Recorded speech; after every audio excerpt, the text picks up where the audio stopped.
오노 씨는 원래 영적인 게 전혀 보이지 않는 사람이었다고 한다. 그런 체질로 20년 가까이 살고 있었는데 어느 사건이 있고 나서부터는 점점 그런 것을 보게 되어 지금은 꽤 많은 공포 체험을 겪는 사람이 되었다. 보이지 않는 사람이 보이게 되는 계기라는 게 갑자기 불쑥 찾아온다니까. 이것은 그렇게 말한 오노 씨가 아직 고등학생일 때 이야기라고 한다. 오노 씨 집 근처에는 폐가가 하나 있었다. 원래는 과자점이었다고 하는데 그가 태어날 때쯤에는 이미 폐가가 된 지 오래되었다고 한다. 부모님에게 들은 바로는 그 과자점은 예전에 아이들의 단골집이었다고도 한다. 예전에 호탕한 할머니가 경영하고 있었고 평소에는 친절하고 밝은 분이었는데 잘못된 일을 하면 끝까지 꾸지람을 하는 그런 사람이었다고 한다. 나는 가게에 오는 아이들은 전부 내 손주들이라고 생각해. 입버릇처럼 말했고 아이들에게서는 무서운 할머니라고 두려움을 받으면서도 제2의 할머니라고 불릴 정도로 친숙했으며 오노 씨의 어머니도 자주 가게에 가서는 그 할머니와 놀기도 했고 재미있는 이야기를 듣기도 했다고 한다. 그러나 유감스럽게도 할머니는 모두의 할머니로서 친숙한 채 돌아가실 수는 없었다. 일의 발단은 도둑질하는 아이를 잡은 일이었다고 한다. 여자아이들도 많이 온 가게라서 아이들이 좋아할 액세서리 같은 것도 진열해 놓았는데 어느 날 할머니는 물건수가 맞지 않는 것을 깨닫는다. 어쩌면 도둑질을 당한 것으로 의심한 그녀에게 몇 명의 여자의 그룹이 다가와서 땡땡짱이 목걸이를 훔쳤다고 자랑했다. 라는 것을 일러 바쳤다고 한다. 격노한 할머니는 후일 가게에 온 그 여자아이를 붙잡고 불같이 화를 냈다. 친손주들처럼 아이들을 예뻐했던 만큼 배신당한 슬픔과 분노도 컸다는 것은 두말할 필요도 없었을 것이다. 그러나 솔직하게 인정하고 사과했다면 분명 그분은 용서해 주었을 거라고 생각한다며 오노 씨 어머니가 말했다. 그 여자아이는 발끈하는 할머니 앞에서 울며 이렇게 말했다. 훔치지 않았어요. 제가 안 그랬어요. 소녀의 호소는 불에 기름을 부은 듯 할머니는 학교에 전화를 걸어 담임과 교장을 불렀다. 그리고 울고 있는 여자아이를 그 앞에서 사정없이 면박을 주고 애들 교육을 어떻게 시키는 거냐며 항변했다고 한다. 마침내는 부모까지 불러 다시는 가게에 오지 말라고 한 후 그제서야 할머니의 분노는 가라앉는다. 하지만 그렇게까지 큰일이 되어 욕을 먹은 소녀에게 있어선 오히려 그때부터가 시작이었다. 부모에게 혼나고 선생들에게는 문제와 취급을 받으며 불려다닌다. 같은 반 아이들, 동급생들, 심지어는 하급생들에게서조차도 범죄자로 낙인 찍혀 자기의 변명은 누구도 들어주지 않는다. 지독하다고는 말할 수 없겠지만 그것은 그 작은 어린아이에게는 견딜 수 있는 시련은 아니었을 거라 본다. 여자아이는 며칠 후 학교 근처의 육교에서 도로로 뛰어내려 숨졌다고 한다. 그때만 해도 화가 풀렸던 할머니는 그 소식을 듣고 큰 충격을 받게 된다. 하지만 그렇게 미친 듯 조리돌림을 해버린 이상 이제 와서 자기가 심했다고는 말할 수 없었을 것 같다. 할머니는 누군가에게서 그 이야기를 들을 때마다 그런 악의 씨앗은 죽는 것이 당연해. 죽어서 도망치려 하다니 비겁하네. 같은 욕을 해댔다. 그러나 어느 날 그녀는 자신이 말도 안 되는 과오를 범하고 말았던 것을 알게 된다. 어느 날 가게에 부모와 아이가 같이 들른다. 심각한 얼굴의 부모 틈 한가운데에는 울어서 퉁퉁 부은 낯익은 얼굴. 그것은 그 도둑질 범인을 일러주었던 여자아이 그룹 중 하나였다. 실은... 미안한 표정으로 그 아이의 어머니가 내뱉은 말은 할머니로서는 믿을 수 없는 말이었다. 사실 그 도둑질은 극단적 선택을 한 땡땡짱이 아니고 자기네 애가 한 짓이라는. 얼굴이 예뻐서 같은 여자애들 사이에서는 굉장히 질투를 받았다는 것 같았어. 그래서 도둑질을 덮어씌우려고 모두가 한바탕 연극을 꾸몄던 것 같아. 오노 씨는 어머니가 기가 막히다는 듯 그렇게 말한 것을 잘 기억하고 있다고 했다. 세상의 이치라고 할까. 그 이후로 할머니는 죄 없는 여자아이를 죽음으로 몰아넣은 마귀 알몸으로 엄청난 비난 세례를 받기 시작했다고 한다.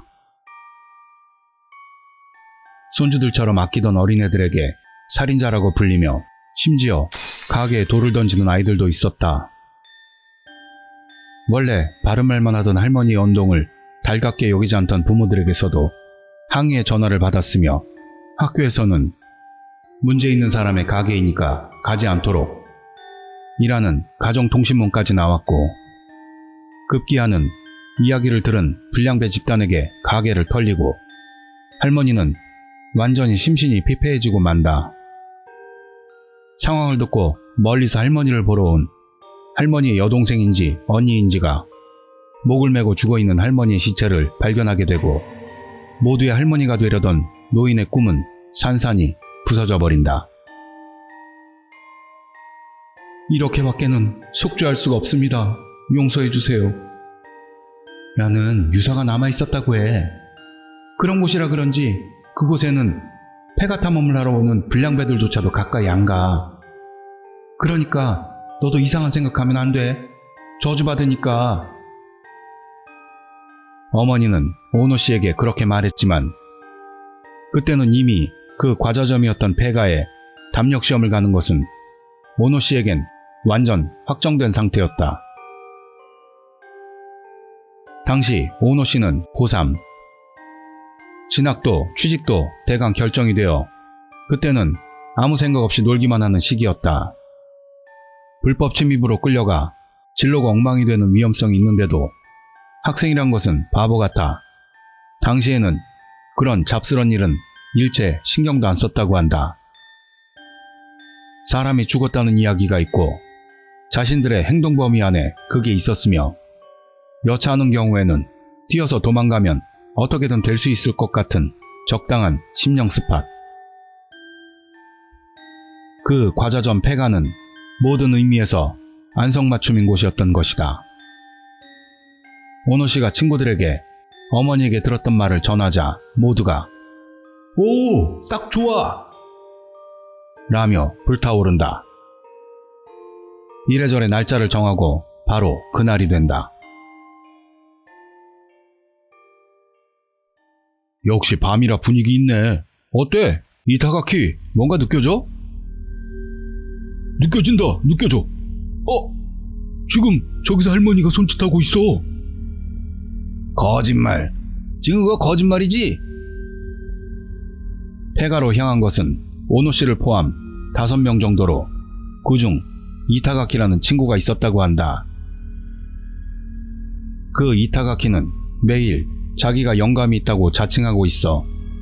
실제로 그와 함께 사진을 찍으면 누군가의 손이나 다리가 사라져버리기도 하고 바람 한 점 없는 야외에서 사진을 찍는데도 오브투성이가 된다던가 불가사의한 일이 자주 일어났다고 한다. 그런데도 모두가 이타가키의 영감에 대해서는 반신반의했다고 하는데도 폐가 탐험을 할 때는 전문가가 없으면 안 될 것 같아 이타가키를 데려왔고 그도 좋다고 하며 같이 따라왔다. 그가 오기까지의 경위는 그랬다고 한다. 또한 이타가키와 같이 있으면 활발한 성격으로 인해 자연스럽게 분위기가 좋아지기 때문이라는 것도 있었다는 것 같다. 그러나 그 이타가키는 폐가 안으로 들어가자마자 조용해졌다고 한다. 오노 씨들은 한동안은 우와 진짜 과자점이잖아. 옛날 장난감 같은 것도 그대로 남아있어. 엄청나네. 같은 공포라기보다는 감탄으로 주위를 탐험했는데 이상하게 조용한 이타가키를 깨달은 한 명이 그에게 왜 그러냐고 물었다고 한다. 그러자 이타가키는 다소 심각한 표정으로 뭔가 이상한 소리 안 나냐? 아까부터 계속 소리? 뭔가 끼 거리는 것 같은 소리. 이타가키의 그 말로 어딘가 들떠있던 오노씨들의 공기가 싹 얼어붙는다. 끼. 그 의문은 분명 목을 매단 것을 연상시켰기 때문이다. 그럼 그 소리 어디서 들려? 난 아무 소리도 안 들리는데. 아마 안쪽 방향인 것 같아. 안쪽. 과자 점내의 공간이 아니고 목을 맨 할머니가 방으로 쓰던 공간. 그곳에서 끼 하는 소리가 난다. 이타가키의 말은 젊은이들의 등줄기를 얼어붙게 만들기에 충분한 것이었지만 겁이 없는 인간이라는 것도 있어서 좋아, 그럼 더 안쪽으로 가보자.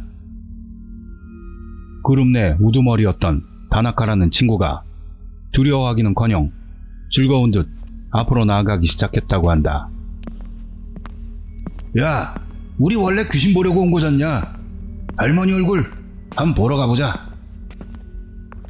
담력시험은 딱히 귀신을 보기 위해 하는 것은 아니지 않나 생각하면서도 그 기세에 압도되어 오노씨들은 천천히 안쪽으로 따라갔다고 한다. 단지 먼저 말을 꺼낸 다나카가 앞에 서서 씩씩하게 걸어 들어갔기 때문에 그다지 공포심은 느끼지 않았는데 목소리를 내며 한 명이 멈춰선다. 그래서 오노씨도 같은 타이밍으로 멈춰선다.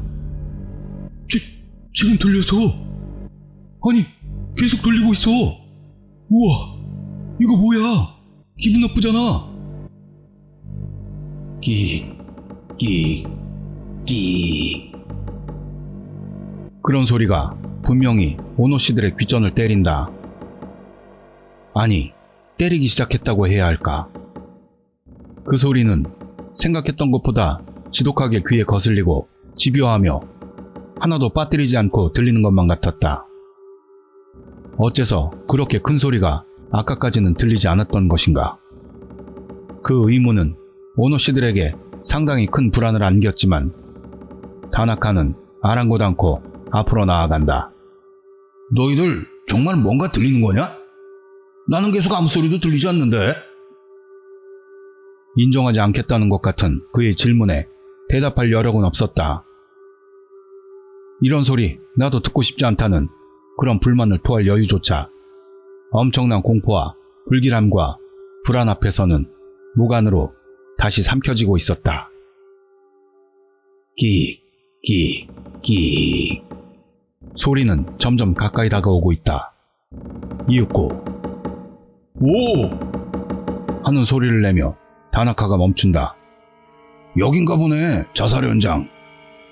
왜? 아무렇지도 않게 말하고 있는 다나카와는 반대로 이타가키는 얼굴을 찡그리며 진심으로 겁을 집어먹은 소리를 냈다고 한다. 그리고 오노씨 자신도 이타가키와 같은 표정을 한 것 같다고 했다. 끼. 아직 멈추지 않는 소리는 분명히 눈앞의 방 안에서 울리고 있다. 거미줄이 쳐진 창호지문.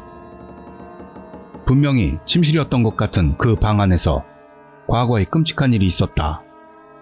그것은 이미 생각할 필요도 없이 확실했다. 안 돼! 절대 안 돼! 이 방만은 너무 위험해! 폐가 탐험 자체는 즐겁게 따라왔던 이타가키가 지금은 얼굴이 새파래져서 고개를 젓고 있다. 다나카 못지않게 겁이 없던 그가 이렇게까지 겁에 질려 있다는 그 사실이 눈앞에 있는 방을 파헤쳐선 안 된다는 것을 입증하고 있었다.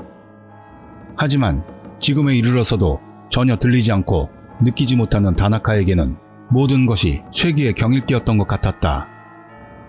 실례하겠습니다. 그러면서 다나카는 미닫이 문을 열어젖힌다. 그 다음 순간이었다. 오노씨도 이타가키도 그 외의 친구들도 또한 다나카도 모두 거의 동시에 비명을 지르며 발길을 돌려 달려나가기 시작했다고 한다.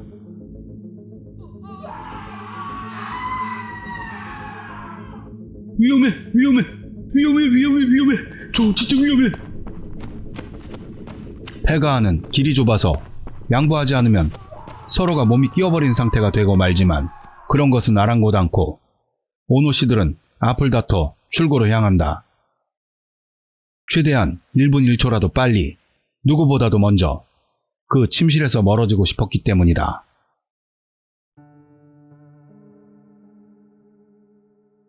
침실 안에 있던 것은 예상대로의 광경이었다고 한다. 천정에서 늘어진 노파가 좌우로 흔들리고 있었다. 늘어진 추 같은 그 움직임을 따라 그 귀에 거슬리는 소리가 끼익끼익하고 울리고 있다.